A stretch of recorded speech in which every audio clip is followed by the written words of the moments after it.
Oh, hello there. I've been told I need to calm down a bit, so I'm chilling by this waterfall. But I've got a classroom to finish texturing, so no chilling time. Today we are going to do the wood and metal of the classroom chairs and tables. The same techniques can be used for the lecturing stand and stage, so we are not going to do those as well. Now, I'm not going to talk more, so let's jump right into the tutorial. You may notice that I, in this viewport over here, am under the classroom, as opposed to being on top, right, like this camera viewport over here. And that is because all of these are instances. All of these are instances of this mesh or collection that I have over here. And if you are curious on what an instance is, then don't worry. The first tutorial or part of the series deals with all the different tips and techniques that I've used in making this environment. So instances are one of them. So I have made an instance of this collection, and then after I have duplicated everything or all of these chairs accordingly in these rows. And so whenever I edit one of these models, then as you can see over here, all of these models are edited. So when I texture one part or one other part or one mesh of this model or this collection, then all of these chairs that share the same model will be edited as well. Enough of that. I am now going to texture the chair and the table. So the first thing I'm going to do is I'm going to shade the wood. Now the wood has 3 separate parts. Let us first focus on the custom or main color. I'm again going to try to make my own wood texture like I did with the floor. So I'm just going to zoom in on one of these chairs to see its effect. And then I'm going to press Shift A and I'm going to add a noise texture. We have a noise texture right now. What I'm going to do is I'm going to press Ctrl T. Ctrl Shift click. Let's check this out. Okay. And now I'm going to change the size or the scaling because I want it to be a little bit like wood. As you can see, the grains of wood are more scaled up. They are not very uniform like so. So I'm going to make that 11. Then I'm going to change some of the properties of the noise texture. I'm going to make the scale around 2. I don't want it to be too small. Alright, now let me add a mixed color.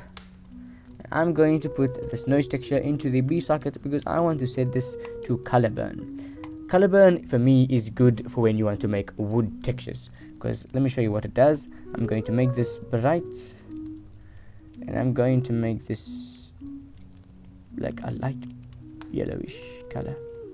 Now when I zoom in and I heighten the factor, as you can see, it doesn't just multiply the wood texture or the color, it burns it, like it adds extra saturation to the color, and that is what I want. I want to add more saturation. I don't want to add more dullness or darkness. I want to add more saturation in certain parts of the wood, so therefore I use color burn.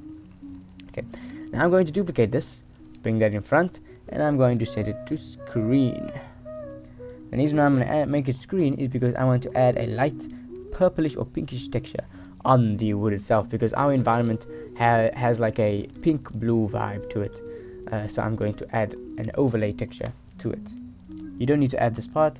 This is more for aesthetic and for the environment. There we go. So without and with, so we have it a little bit. I'm going to add something that sits over here. So instead of putting the diffuse shader in front, I'm going to put the diffuse shader at the back. So if you don't have a diffuse shader, you can just bring it in and then bring in a shader to RGB. Plug that in there. Sorry, plug it in here.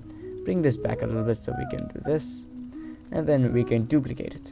I'm going to make this diffuse shader control the shadows of the texture. So I'm going to plug this into the B socket and set it to multiply. Control Shift click. Alright, now when we bring this up, you can see that the shadows are influenced by the diffuse shader. So without, it's just the normal noise shader or noise texture, and then with, it's going to be authentic shadows from the windows and the sunlight and all that stuff. But as you can see, it's very dull, super dull. It's not very nice. So I'm going to leave this around 0.9 or maybe 9.5. Okay, that's perfect. Now we are going to go to the shadow color now. So this is our base color. When it's in the light, it will look sort of like this. I will obviously edit it a little bit, but this is the color I want. But now in the shadows, when you go to the shadows, let us go to the shadow. It's very dull. It's way more dull than when it's in the light, because the light, it has a sort of contrast, but when you see it in the shadow, it just looks like a plain or solid color. So I would like to fix that. So what I've done is I'm going to now make a separate shader that when it's in shadow, it will look one way, and when it's in light, it will look another way. So I'm going to duplicate this and set it to mix. This is going to go into the B socket. Then I'm going to bring in a color ramp. Let's plug this shader RGB in the color ramp. Control Shift click. Now this color ramp is going to control the difference between the B and the A socket of this mix color. So right now I'm going to crunch the values a little bit. So now the shadows will be differentiated from the light parts. Alright, okay, that's that. Now before plugging this in and viewing it, I'm not going to view this yet, I'm going to now bring in a gradient node.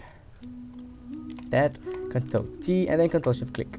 Okay, so it's starting to work. Okay, now all I need to do is I need to just rotate this so that it comes from bottom to top. I don't want it to come from the top to bottom. I want to make it come from bottom to top. So I just need to rotate it 180 degrees. 180. And I'm also going to switch it to object. Yeah, boom. There we go. Now as you can see, it's flipped. So the darkness is coming from the bottom to the top. Alright. I'm going to bring this over here. Perfect. I'm not going to crunch it. I want to bring it like so. Boom. Like so, yeah. So I don't want to crunch it too much. I want there to be some sort of gradient or some smooth transition. Okay. And then I'm going to bring this and duplicate it. Then bring this into the factor of that mixed color. Set this mixed color to color. Got it. And then I'm going to bring the normal base color into the B socket of this color. Let's view this now. Control Shift click. Okay, you see the difference? There is a sort of gradient coming from the bottom to the top. Same thing is happening with the chair, which is what we want. So all we need to do now is make it a bit darker and make the color difference. I'm going to make it a bit more purplish, as I did with this mixed color over here, because the environment at the end of the day is sort of pinkish purplish, you know, that kind of vibe. If it was a bluish or orangish environment, I would have made it those colors. So I'm going to lower the saturation a little bit. Okay, perfect. Now I'm going to plug this into that mixed color in front. Now between this and this, I'm going to add one more node, and that will be a multiply node. Okay, I'm going to plug this into the A socket, and then plug this shaded RGB of the diffuse shader into the B socket, and I'm going to plug that into the A socket of this mixed color. That is now going to combine both shaders. So this is shadow color and this is light color. So I'm going to press Ctrl Shift click to view it. Okay, boom. Okay, so now you see there's a difference. There's a difference between what is in shadow and what is in the light, but it's a bit distracting, as you can see. So all we need to do is we need to just edit this a little bit. So we can change it to be a more orangish color, like so. We can make it darker, but now there's some interest in these colors. You can obviously decide not to do any of this. You can even decide to just make this a multiply node and then make the B socket darken the color. That's all up to you, but this is what I preferred, because afterwards I'm going to edit it with an ambient occlusion node. So right now this is what we have. I'm going to just sort it out a little bit like so. Then I'm going to press Ctrl J in its frame. That's one thing. Now the extra part at the end is going to be an ambient occlusion node and something also to add more brightness to the parts that got hit by sunlight. So I'm going to add a mixed color again. I'm going to add a color ramp over here, and then I'm going to bring this shader to RGB and plug it into this color ramp. You could also duplicate this or make a new one over here so that it's more organized, but right now I'm just going to use the same shader to RGB because we have one right over here. So I'm going to Ctrl Shift click it, and I'm going to separate the shadows from the light. Reason being is because I want to make the light a bit brighter.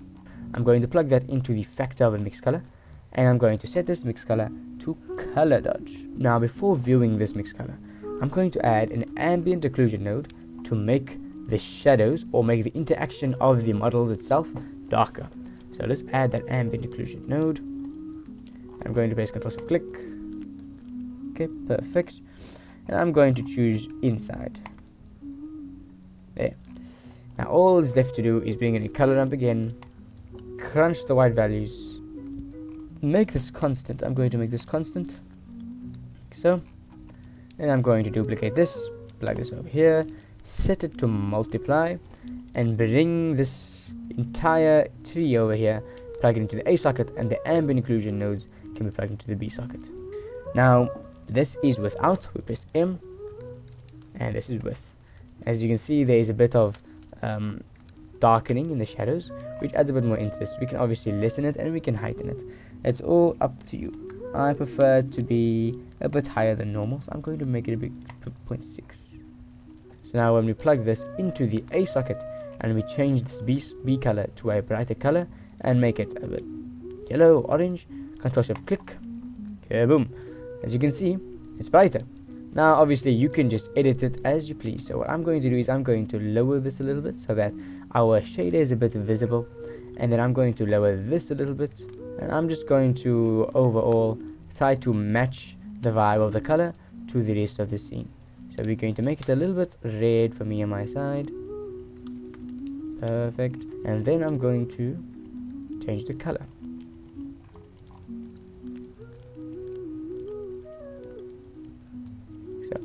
Okay, now that's good for now. Later on I will probably edit it a little bit more, but that is the basics for this wood texture.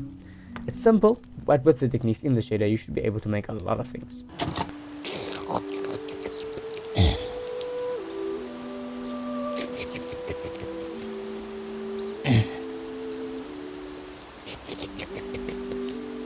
Yeah.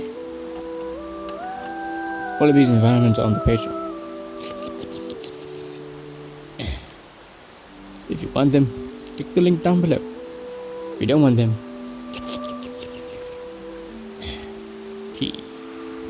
let's move on to the metal. It has a bunch of parts, but they're all very simple. It's mainly to do with the diffuse shader that I have over here. So I'm going to bring in a shader to RGB again.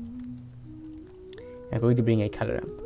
This color ramp is now going to make 3 different levels of brightness on our metal.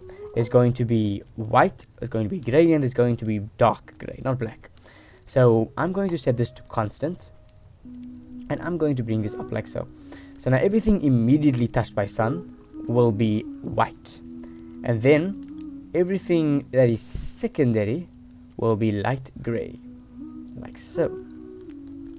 It'll be light gray, and then everything that is in shadow will be a dark gray, like so. Got it? So now not entirely dark, it will be a little bit lighter because the scene itself doesn't have ultra dark shadows. Now that is our metal texture essentially. All we need to do now is we need to add extra bits on top of it. For you, you can end here if you want to. You can continue as I am going to. Essentially that is it. But as you can see, the inside of this cupboard, it needs a little bit more depth. So I'm going to add that right now. So I'm going to bring in a mix color, plug this into the A socket, and then bring in an ambient occlusion node. We are going to use the ambient occlusion nodes a bunch of times in this environment. Ctrl click the ambient occlusion node. Alright, we already see the detail. That's wonderful. What I'm going to do is I'm going to press inside again. And if you can, heighten the distance. I'm going to make it 12. Okay? You can make it 1, you can make it 12, whatever. So, but I prefer it to be 12. Okay. Now that's it. I'm going to bring in a color ramp in front of it, and I'm going to flip it. Watch this. So now the insides and the bottoms of the model is darkening, which is what I want. Right, perfect. Now instead of immediately plugging this into the B socket of this mix color, which I will set to multiply, I'm going to add a noise texture because I want some interest in the texture itself. I don't want it to be dark colors. I want there to be some texture to the shader. So let's bring in that noise texture. I'm going to bring in a mix color and plug this into it. I'm going to crunch it a little bit so there's a difference. And it doesn't matter if the there's a bit of distortion, because it won't be very visible. I'm going to bring in a multiplier over here between the two, and I'm going to make the noise texture the one influencing the ambient occlusion, because I don't want it to be too obvious. I think that's enough. That doesn't need to be more. Now I'm going to plug this into the B socket. Let's view this. Ctrl-Shift-Click. There's already some difference in it already, you see. We don't want it to be so dark, because right now it's too dark, I think. So let's go over here. We are going to bring this up, the white values, so that there's a difference, and we're also going to bring the white values up here. Perfect. After editing this a little bit, I'm going to finish it off by adding a Fresnel node. This Fresnel node will add highlights to the curves of our model, which we want. So let's press Shift D and duplicate that mix color. Instead of having multiply, let's have it as a color dodge, and then let's bring in a Fresnel node. Ctrl-Shift-Click, let's view it. Perfect. Yes, you can see it's already outlining it. Let's bring in a color ramp, and let's set that color ramp to constant. Now we just need to bring this up like so. Perfect. And then we plug this into the B socket. We plug the shader into the A socket, and before continuing, I'm going to bring a color ramp between the two, plug the diffuse shader into that, and then instead of having a black slider, I'm going to have a gray slider. This is going to be plugged into the factor, and this is because wherever there's light on the model, there will be complete highlights, and whenever there's shadow, there will be incomplete highlights due to this color ramp. Now let's view this. Ctrl-Shift-Click. Perfecto. It is now adding that highlight. Obviously we can increase it as much as we want. Perfect.